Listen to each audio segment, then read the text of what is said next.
The cafe fell silent as Mark wheeled Sarah through the door, her smile lighting up the room despite the whispers. What happened next would change both their lives forever, but not in the way anyone expected. If you're touched by this story of unexpected family and second chances, please hit that like button and subscribe to see more real stories that remind us what truly matters in life. It was a Tuesday afternoon when everything changed for Daniel Cooper. The rain tapped gently against the windows of Rosie's Café, a small establishment tucked away on Maple Street that had become his sanctuary over the past year. Daniel stirred his tea absently, watching the amber liquid swirl in his cup, his mind drifting to the empty chair across from him, the one that had remained vacant since Claire's passing. At 42, Daniel hadn't imagined he'd be a widower raising their 10-year-old son Ethan alone. The cancer had been swift and merciless, leaving them both adrift in a world that suddenly felt too large, too empty. Today marked the anniversary of their first date, and while Ethan was at school, Daniel had slipped away to their favorite cafe, seeking solace in memories and the comfort of routine. "Excuse me," a small voice interrupted his thoughts. Daniel looked up to find three identical faces peering at him from the next table, triplet girls, no older than 8 or 9, with matching auburn braids and freckles scattered across their noses like constellations. "Yes?" Daniel replied, surprised by the interruption. The girl in the middle leaned closer, her voice dropping to a conspiratorial whisper. "Could you pretend to be our father? Just for a little while?" Daniel blinked, certain he had misheard. "I'm sorry." "Please," the girl on the left pleaded, her eyes darting nervously toward the cafe entrance. "Our mom's over there, and those men have been following her again." Daniel followed their gaze to a woman in a wheelchair positioned near the counter. She was striking, dark hair falling in waves around a face that seemed both strong and vulnerable. Her hands trembled slightly as she paid for her order, and Daniel noticed how she kept glancing toward the door with unmistakable anxiety. Before he could process what was happening, the triplets had moved their belongings to his table, arranging themselves around him as if they belonged there. The tallest of the three, by perhaps half an inch, slid a children's menu toward him and announced loudly, "Dad, can you help me choose between the grilled cheese and the chicken fingers?" Daniel felt a surge of panic.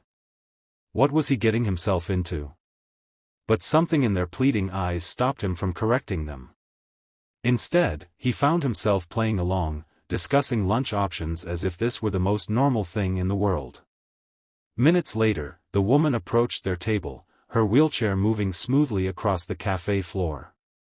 Up close, Daniel could see the exhaustion etched into her features, but also a fierce determination that reminded him of Claire. "Girls," she began, her voice a mixture of confusion and apology, "I'm so sorry if they're bothering you." "Not at all," Daniel replied, surprising himself with the ease of his response. "We were just discussing lunch options." The woman's eyes narrowed slightly, taking in the scene before her. "Lily, Emma, Sophie, what are you doing?" The middle triplet, Emma, apparently, spoke up. "Mom, those men from yesterday were outside again." The color drained from the woman's face. She glanced toward the windows, her hands gripping the wheels of her chair tightly.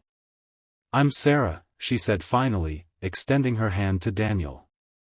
"And I think I owe you an explanation." "Daniel," he replied, taking her hand. "And no explanation necessary. Is everything okay? Do you need help?" Sarah hesitated, clearly torn between pride and practicality. "I'm sorry to involve you in this.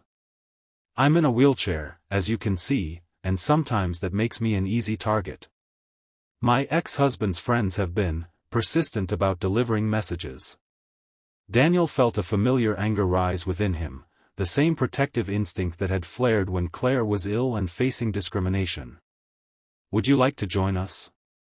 Safety in numbers and all that." Relief washed over Sarah's face. "That would be wonderful, thank you." What began as a simple act of kindness evolved into hours of conversation. Daniel learned that Sarah had been a professional dancer before a car accident 3 years ago left her paralyzed from the waist down. Her husband had walked out 6 months later, unable to cope with their new reality, leaving her to raise their triplet daughters alone.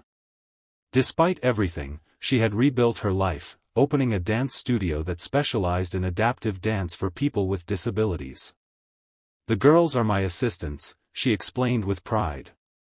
"They help demonstrate movements and work with the younger students." Daniel found himself sharing his own story, about Claire, about Ethan, about the emptiness that had become his constant companion. There was something liberating about talking to someone who understood loss without needing it explained. When it was time to leave, Daniel surprised himself by asking for her number. "For safety reasons," he clarified quickly. "In case you ever need help again." Sarah's smile was warm. "I'd like that." That evening, Daniel told Ethan about his unusual day. His son listened with uncharacteristic attention, asking questions about Sarah and her daughters. "Do you think we'll see them again?" Ethan asked, and Daniel heard the hope in his voice, the first he'd detected in months. "I think we might," Daniel replied carefully. 3 days later, Daniel received a text from Sarah. The men had returned, this time at her dance studio. Without hesitation, Daniel drove there, Ethan insisting on coming along. They arrived to find Sarah trying to reason with 2 intimidating men in the parking lot, her daughters watching fearfully from inside. "Is there a problem here?" Daniel asked, stepping between Sarah and the men. "This doesn't concern you," the taller man growled. "Actually, it does," Daniel replied, surprised by his own confidence. "Sarah and her daughters are friends of ours, and we'd appreciate if you respected her wishes to be left alone." The confrontation might have escalated if not for Ethan, who had quietly called the police. The arrival of a patrol car sent the men retreating, but not before promising this wasn't over. "Thank you," Sarah said afterward, her voice shaking slightly. "I don't know what would have happened if you hadn't come." "What do they want?" Daniel asked. Sarah's expression darkened. "My ex-husband owes them money. He's disappeared, and they think I know where he is." "Do you?" "No," she said firmly. "I haven't heard from him in over a year." That night, Daniel couldn't sleep. The image of Sarah's frightened face kept returning to him, along with the memory of how helpless he had felt when Claire was sick. He had been unable to save his wife, but perhaps he could help Sarah. The next morning, he called his brother-in-law, Michael, who worked as a detective. After explaining the situation, Michael agreed to look into Sarah's ex-husband and the men who were harassing her.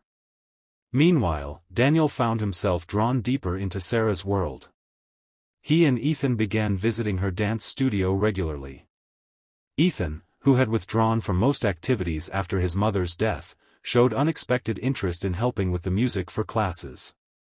The triplets adopted him immediately as their honorary brother, dragging him into their games and conspiracies. Daniel watched in amazement as his son slowly emerged from his shell, laughing and engaging in ways he hadn't since Claire died.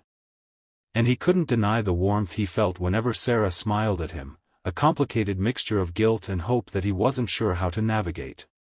2 weeks after their first meeting, disaster struck. Daniel received a frantic call from Sarah. Someone had broken into her home while they were at the studio. The place had been ransacked, with threatening messages left on the walls. "You can't stay there," Daniel insisted. "Bring the girls to our place. We have plenty of room." Sarah hesitated. "Daniel, I can't impose like that." "It's not an imposition," he assured her. "Ethan would love having the girls around, and I'd feel better knowing you're safe." What was meant to be a temporary arrangement stretched into days, then weeks. Their 2 families fell into a surprisingly comfortable rhythm. Daniel discovered he enjoyed cooking for a full table again, while Sarah brought music and laughter back into a home that had been too quiet for too long. The children formed their own little tribe, with Ethan proudly assuming the role of protector to the triplets. But the threat remained. Michael's investigation revealed that Sarah's ex-husband, Jason, had borrowed heavily from loan sharks before disappearing with the money. The men believed Sarah either knew his whereabouts or had access to the missing funds. They're not going to stop, Michael warned Daniel. These aren't people who give up easily. The breaking point came when one of the men approached Lily at school, slipping her a note to give to her mother. The school called Sarah immediately, and by the time Daniel arrived, she was shaking with a mixture of fear and rage. "This has to end," she said, her voice steel. "They're threatening my children now." That night, after the children were asleep, Daniel and Sarah sat in his living room, trying to formulate a plan. The conversation drifted, as it often did, to more personal territory. "I never thought I'd feel safe again after the accident," Sarah admitted. "Not just physically, emotionally too. Jason leaving, it confirmed my worst fear. That I was too broken, too much work to love." Daniel reached for her hand. "You're not broken, Sarah. You're one of the strongest people I've ever met." "So are you," she replied softly. "To lose Claire and still be such an amazing father to Ethan, that takes incredible strength." Their eyes met, and Daniel felt something shift between them, a recognition of shared pain, but also of possibility. The moment was interrupted by Daniel's phone. It was Michael, with news. They had located Jason in a small town 3 states away, living under an assumed name. More importantly, they had evidence that could lead to the arrest of the men threatening Sarah. "It's almost over," Daniel told her, relief washing over him. The next day, Michael arrived with 2 other officers to take Sarah's statement. With the evidence they had gathered, combined with the harassment and break-in, they had enough to make arrests. By evening, both men were in custody. The celebration that night was spontaneous and joyful. The children danced around the living room while Daniel and Sarah watched, their hands finding each other's without conscious thought. "What happens now?" Daniel asked quietly. Sarah squeezed his hand. "I don't know. Part of me feels like I should take the girls back home, try to rebuild." "And the other part?" She looked at him, vulnerability and hope mingling in her eyes. "The other part doesn't want to leave this, whatever this is becoming." Daniel took a deep breath. "Then don't. Stay. Not because you need protection, but because we're better together. All of us." The weeks that followed weren't without challenges. There were moments when guilt overwhelmed Daniel, when wearing his wedding ring felt like a betrayal, or when he caught himself laughing and realized Claire wasn't there to share the joke. Sarah had her own struggles, particularly with maintaining her independence while accepting help. "I don't want you to see me as someone who needs saving," she told him one evening. "Is that what you think?" Daniel asked. "Sarah, you saved us. Before you and the girls came into our lives, Ethan and I were just existing. You reminded us how to live again." 6 months after that rainy day in Rosie's café, Daniel found himself back there, this time with Sarah across from him. The triplets and Ethan were at home with Michael and his wife, giving them a rare evening alone. "I have something to ask you," Daniel said, reaching into his pocket. Sarah's eyes widened as he placed a small box on the table between them. "It's not what you think," he said quickly, opening it to reveal a key. "It's to the dance studio. I bought the building." "You what?" Sarah gasped. "The owner was looking to sell, and I thought, it's your dream, Sarah. You shouldn't have to worry about rent increases or losing your space. This way, it's secure." Tears filled Sarah's eyes. "Daniel, that's too much. I can't accept that. It's an investment in our future," he said simply. "Because I do want a future with you, Sarah. With you and the girls and Ethan, all of us together." Sarah reached across the table, taking his hands in hers. "When the girls asked you to pretend to be their father that day, I was mortified. But watching you with them, with Ethan, you're not pretending anymore, are you?" Daniel shook his head. "No, I'm not. I love them as if they were my own. And I love you, Sarah.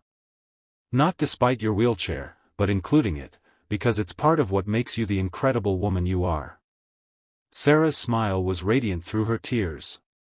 "I love you too. And so do the girls, you know they've been calling you, Dad, when you're not around?" The revelation filled Daniel's heart with joy. "Ethan asked me last week if it would be okay to call you Mom, someday. I told him we'd have to ask you." "I'd be honored," Sarah whispered. As they left the café, hand in hand, Daniel glanced back at the table where he had sat alone that day, lost in grief and memories. He silently thanked Claire, for the love they had shared, for Ethan, and for somehow guiding him to this new chapter he had never imagined possible. Outside, the rain had stopped, and the setting sun broke through the clouds, casting golden light across the street. Daniel helped Sarah into the car, folding her wheelchair with the practiced ease that had become second nature. "Ready to go home?" he asked. Sarah reached for his hand. "I already am home. Home is wherever we're together." 3 years later, the café would host their wedding reception, a joyful celebration where Ethan and the triplets proudly stood as their parents' attendants. And in the years that followed, Rosie's Café became a regular family tradition, the table by the window reserved every Tuesday afternoon for a blended family that had found each other through an act of kindness on a rainy day. Their story spread throughout the community and beyond, touching hearts and inspiring others to remain open to unexpected beginnings. Because sometimes, the most beautiful chapters of our lives start with the simplest of requests: "Pretend you're our father," until pretending gives way to a reality more wonderful than anyone could have imagined. If this story touched your heart, please don't forget to like this video and subscribe to our channel for more inspiring real-life stories that remind us all that family isn't always about blood, sometimes it's about who comes into your life just when you need them most, and chooses to stay.